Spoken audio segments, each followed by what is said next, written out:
Greetings, YouTube. You've probably heard by now that the GOP would really like the economy to get back on track. Well, the president, even he, had to come out and admit, at least as far as I knew as of today, that, maybe we should all quarantine until April 30th. That might be the best. I know my state has shut down all non-essential businesses and schools and such until May 4th. My company, as I work in manufacturing, has been deemed essential by the state, so I'm still working. And my wife works from home at the moment. So we're still drawing a salary as per normal. Hasn't affected our lives in that regard at all, which is nice. But it has affected a lot of people. And they have opened up the criteria and the speed with which people can get unemployment, which is good. And I don't know if we'll ever actually see any direct checks from the government or not to the people. I know they've discussed this in one of the bills that they were touting recently, and but one of the things that the president would like us to get the economy back open again for is because sorry, I have a cat helping here. Getting the economy back up and running for is because he would really like his stock portfolio to continue to soar. He wants to make sure that he doesn't lose any money. And the people on Wall Street are quite comfortable with sacrificing American lives to pursue that end.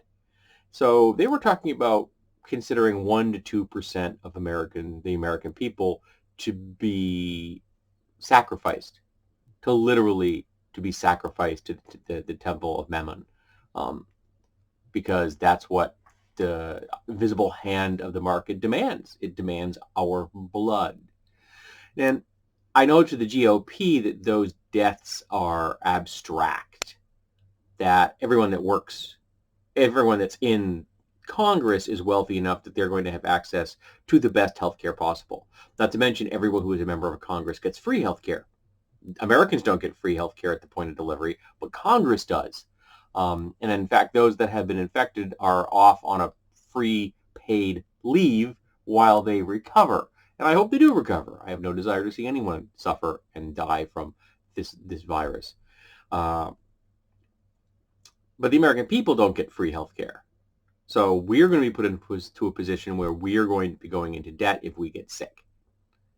Maybe because we just are ill, maybe because we can't get paid by our companies, and unemployment isn't going to bridge that gap well. I think the best you can get is 60%, and that wouldn't cover my mortgage for very long.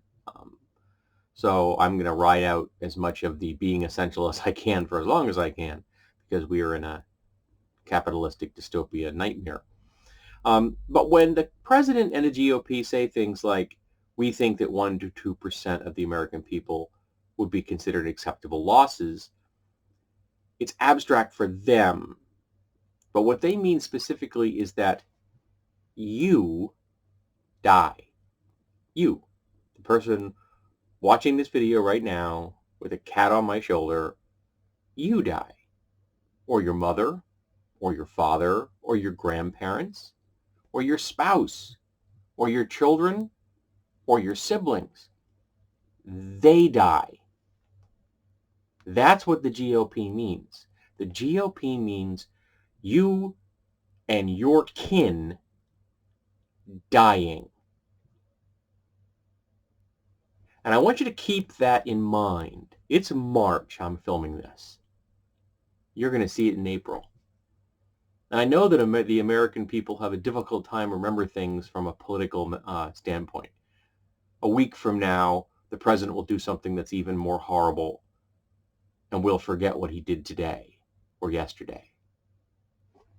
But I want you to remember in November that the GOP had decided that your death was required to keep the wheels of capitalism greased.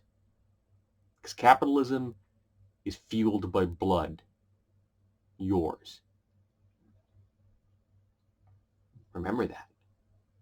Remember who wanted to kill you to keep their stock portfolio flush.